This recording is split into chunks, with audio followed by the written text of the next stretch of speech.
relationships, passion, marriage. How many of you would say you need an injection of one of these in your life?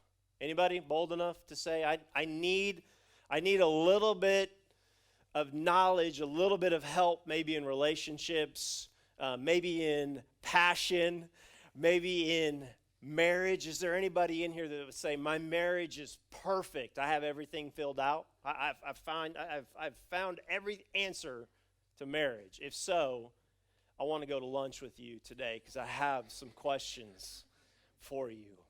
We are going to take the next few weeks and dive into some of these topics. You know, you talk about a practical Christianity, a practical series that I believe you can grab a hold of some of these principles, grab a hold of some of these truths, and just apply them to your relationship wherever you are, and you can grow in those areas. Kelly and I used to do this when we were youth pastors. We would have what we would call a love month. And if you have ever done a love month with teenagers, whoa, right? You will dive into some topics, and you will get asked some questions that frankly will make you blush. But we loved it. It was one of the months that we absolutely looked forward to. And so we're going to kind of continue the heart and the theme of that. I just want to remind all of you men in here, Valentine's Day is still on February 14th of this month. Okay, so you do have time. I'm reminding myself of that as well. The heart behind RPM, relationships, passion, and marriage, is I want you to have a healthy marriage. I didn't say a happy marriage, okay? I do want you to have a happy marriage, but I also want you to understand that all the time, marriages aren't always happy, right? But marriage can always be healthy. And we can always find healthy avenues to discover what it means to have that in a marriage, or what it looks like. I want your marriage to be the best it's ever been. I want your marriage to be the best it has ever been, because I believe when your marriage is the best it's ever been, or your relationship is the best it's ever been, it affects more than just you. It affects the people you're around, right? When you go to work, your healthy marriage affects others as well. So that's my goal. That's the heart behind this series. This series is for every single person, right? You can say, well, I'm not married. I'm divorced. My marriage is good. Or, you know what, to be completely honest, you could say, you know what, my marriage is in a really rocky spot. And I don't know if it's going to make it. But I do want to encourage you that God knows exactly where you are. Right? He knows exactly where you are. If you're single, if you're divorced, He knows you. He is preparing you just like He's preparing the person for you. And if your marriage is good, He also understands that, hey, don't get comfortable in the good, right? And He also knows that if your marriage is struggling, He can restore anything. Do you believe that? God can restore any relationship. So this series is for everyone. I do want to say, I'm not a marriage expert, okay? I have been watching a lot of Dr. Phil episodes in preparation for this, getting some real good stuff from Dr. Phil about this.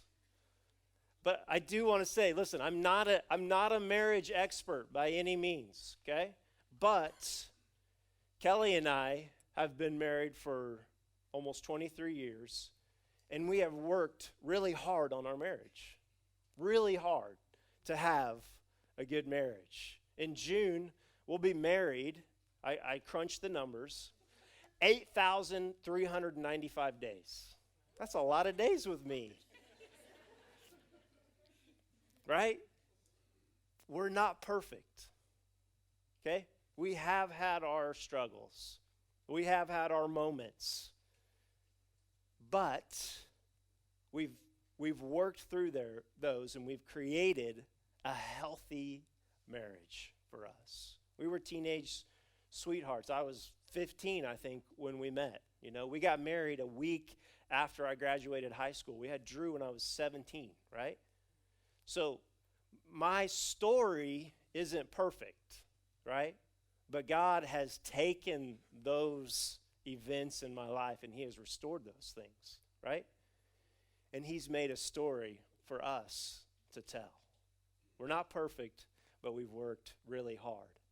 One of the things I've been talking about the last few months, there's a few things that have really been the glue in our relationship. We have stayed consistent with Jesus, right? There was a moment where we came back to church. We found a home, and it was the glue. Jesus and the church was the glue that kept us together. I'll just be honest with you. We jumped into a house. We jumped into a life group.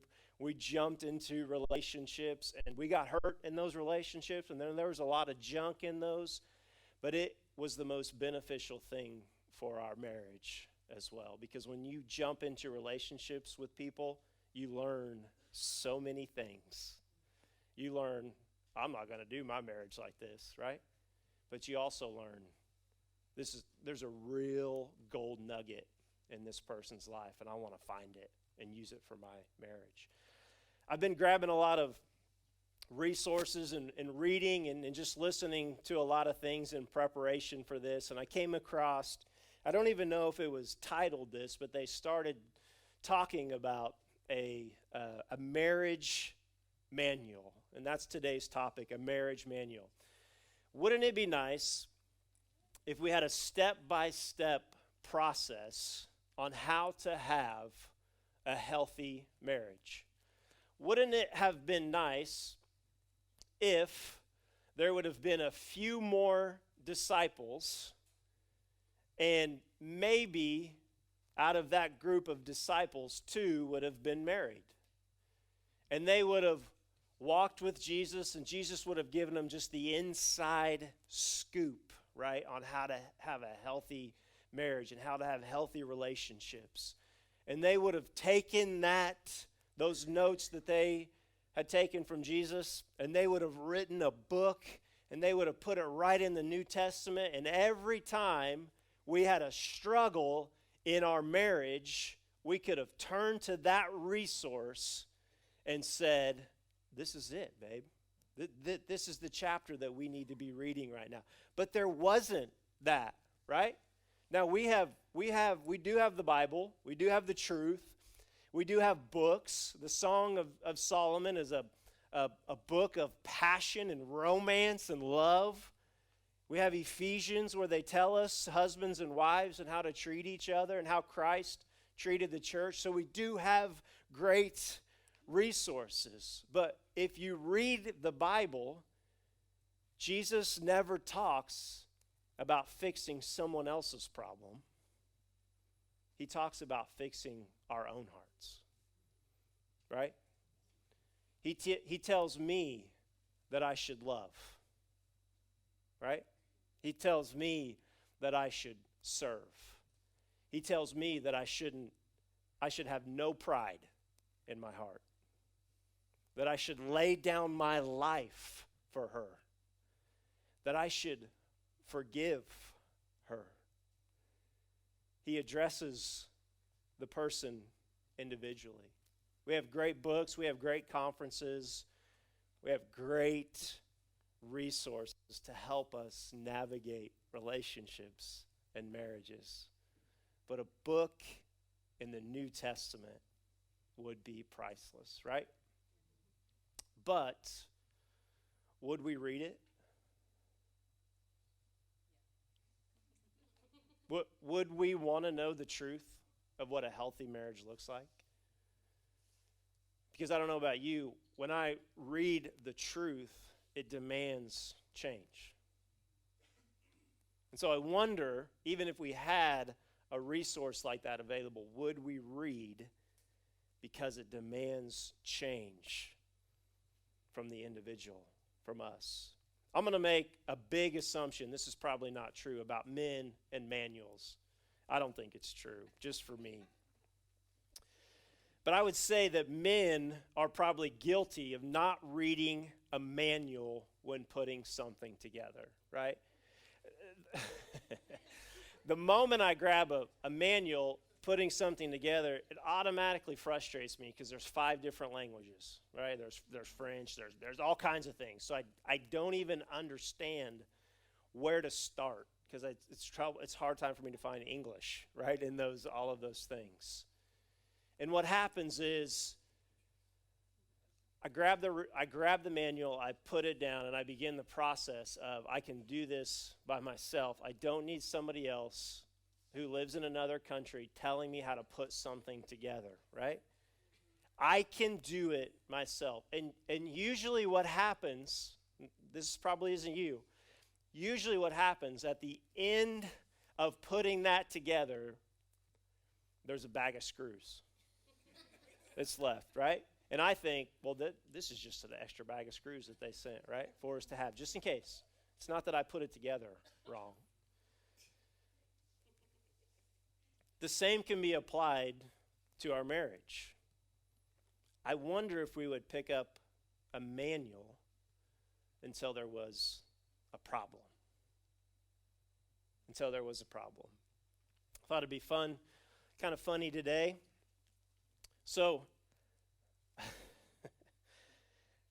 what if we had a manual for each other when we entered into a marriage? And I grabbed a couple of things.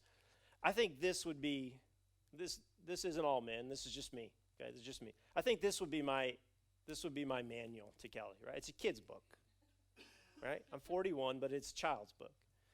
This is a great book, by the way. I read this to my boys for years, loved it. I'm going to give it to my grandkids one day. But anyway, it would be very basic. Kelly would need to know a few things about me, right? I have to eat. I require 3 meals. No, there's no intermittent fasting with me. Breakfast, lunch, dinner, right? And probably snacks. I have to have food. I have to have water. I have to have sleep. I have to work. This is a man's manual, okay? Right? I have to have, right, sex. Right? Let's just be honest, man. This is probably just me. This isn't you. There's a few things, if we're being honest, for me, this is my manual. It's in large print. It's very short. Okay? Now, jokingly, this isn't all women, right? This is, I cleared this with Kelly. She said this was fine. This is Kelly's manual, right? Right when I think I begin reading through chapter 1, she jumps to chapter 5, and I haven't gotten that far yet, right? She's a little different than me, right? Just Kelly, nobody else. And what happens is, in my frustration, I say, I don't need this manual. I'm just going to figure it out myself. And that's when the problem happens. Because I don't pick up the manual until there's already a problem, right? What if we could fix that? What if we could begin to understand what a healthy relationship and a healthy marriage looks like? And we're not frantically looking for the manual when there's a problem. We know how to address the problem. A few things I want to talk about this morning if you're taking notes. What would you put in a marriage manual? Kelly and I kind of worked on these things together. Some of them are hers, some of them are mine, but we kind of just worked this out. A few things that we feel like is important to have in a marriage manual. First one, I think, could be the most important one is this. Check yourself. Check yourself. If you're into pointing fingers in a relationship, first point the finger at yourself. Most problems, I'll say most problems, could probably be fixed, this is a big one to swallow, if you fixed yourself first. Is it okay? Is that okay? If you pointed the finger at yourself. Jesus says this in Matthew 7:3-5. He says, "Why do you look at the speck of sawdust in your brother's eye and pay no attention to the plank in your own eye? How can you say to your brother, 'Let me take the speck out of your eye,' when all the time there's a plank in your own eye? You hypocrite. First take the plank out of your own eye, then you will see clearly to remove the speck from your brother's eye."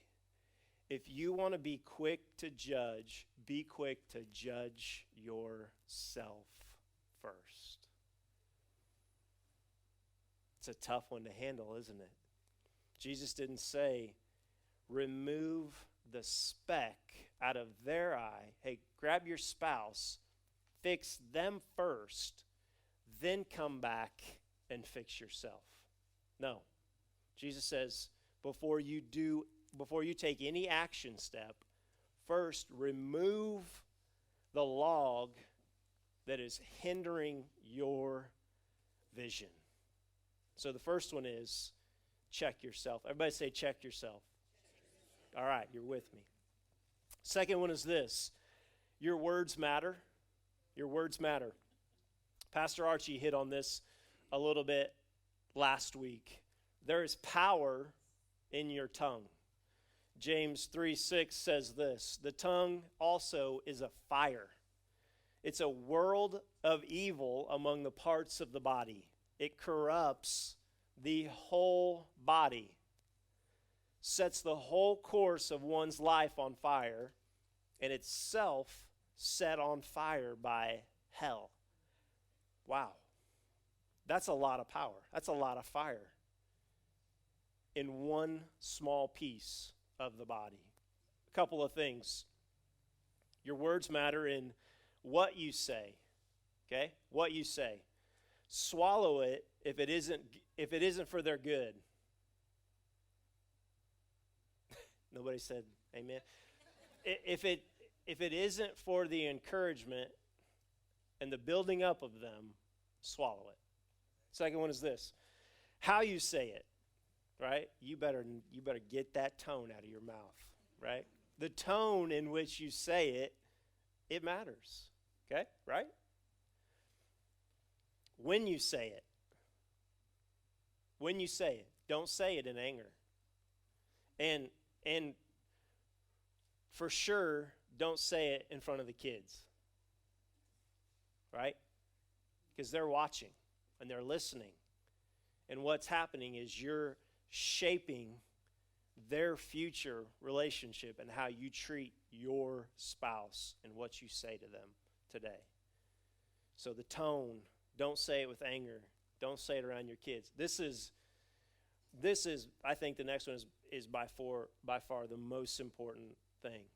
Who you say it to. Don't be walking around talking smack about your spouse. That's a big no-no. I can honestly say in our marriage, I have never once talked behind Kelly's back to anybody else. I have never vented. I have never gossiped. I have never said anything to anybody about my wife. And that doesn't mean that we haven't had moments, but I've never done that to her. And I would encourage you to never do that in your relationship. And if you have, stop. Stop doing it. If you need somebody to talk to, there are people that you can talk to. But ultimately, if you have a problem, close the manual, open it back up to chapter 1, and check yourself.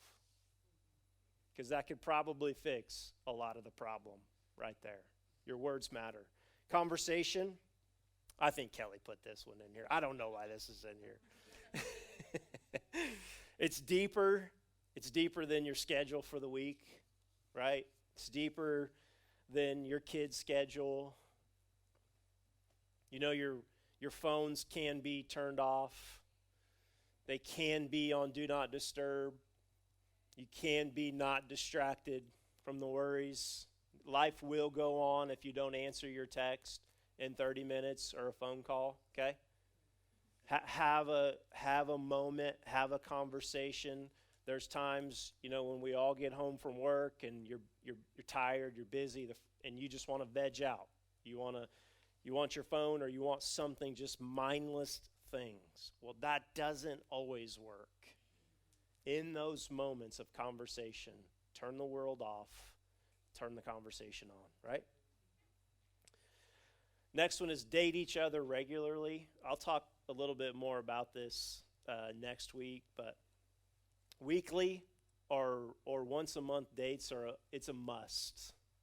It's been a must in our life. We'll hit on it more later.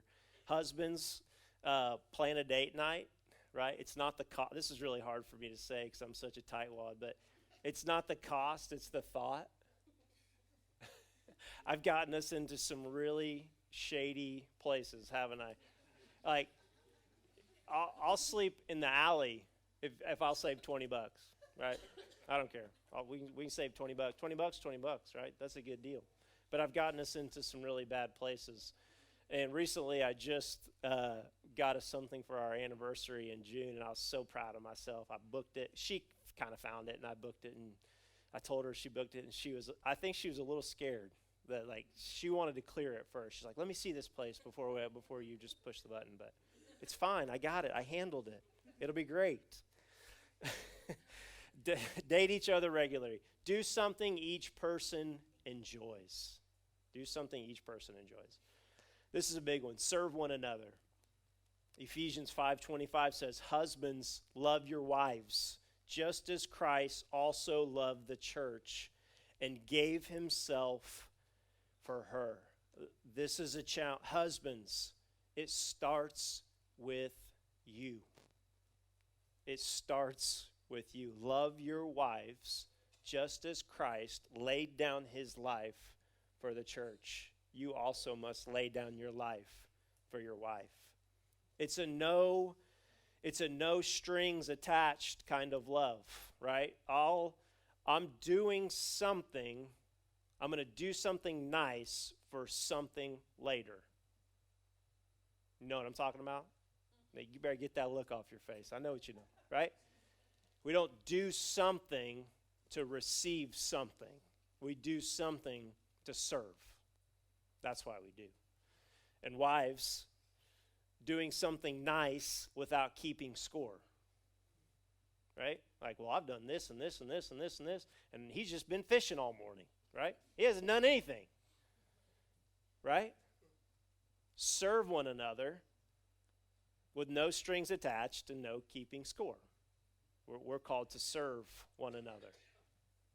Now, I do want to say there's healthy boundaries for everything. I do want to make that note, right? Just don't go fishing and say, well, he told me I'm just going to go fishing and you're going to serve me. That's not what I'm talking about, right? That's not what I'm talking about. More physical touch. There's these love languages. They've been around forever, right? Go online, find your spouse's love language. Find your love language so that you know. What is your spouse's love language? Mine is physical touch, right? I'm a touchy, feely, kissy, huggy, clingy kind of a husband, right? Sometimes. You wouldn't have guessed that about me, would you? But I am. So that's my love language. Like when I get home, I'm not finding the kids, right? And I joke about this, but I'm not finding the kids first. I'm finding my wife first, right? I'm laying a big one right on my wife because it is my love language, right? And I do desire that, but also I'm going to do that in front of my kids. I'm going to make sure I embarrass my kids with my love language towards her because I want them to see how they should treat their wife. I want them to see it. Kelly's is acts of service, right? Dishwasher, helping around the house, taking the trash, all the man jobs, all the things that have to get done. But also, right, do those things in front of your kids. So your kids can see, husbands, you do know how to bathe the children, right? You do know how to feed them. You do know how to take care of them, right? I remember when we were young, we did those things together. I want my kids to see what we do together. Physical touch. Next one is recognize triggers. Don't intentionally push buttons. I know they don't like this, but I'm going to do it anyway, right? I'm going to push this button. I'm mad. I'm going to do it anyway, right? A question that you should ask yourself is, what are your spouse's weaknesses? What is my weakness? What is my spouse's weakness? Identify these together and give each other grace. I'm just now, there's areas in my life that I'm just now learning. 23 years into this, and I still need grace in my life, right? I snuck this next one in here. Don't expect your spouse to be a mind reader, right? There's a saying going around that clear is kind. Clear is kind. I'm the type of person that just tell me what you want me to do and I'll do it. Now, that's not always romantic, right? But it does work sometimes. Just tell me what to do. I don't understand what I'm supposed to do, right? The other day, I didn't know that the upstairs freezer was supposed to be stocked always with hamburger. I didn't know that, right? Going downstairs, it was supposed to always be stocked with. We've been married a long time. I didn't know that. It's not that I was doing it on purpose just to push a trigger. I said, I never paid attention to that, right? I mean, guys, we just don't pick up on everything that you're laying down. So sometimes you have to say, this is why, right? This is the why behind the what. I'll close with this. What are some areas you wish you would have known before you got married? Is there any areas that you wish you would have known how to handle these situations? Anybody? Okay, just Kelly and I. These are just a few brief things, 2 things quickly.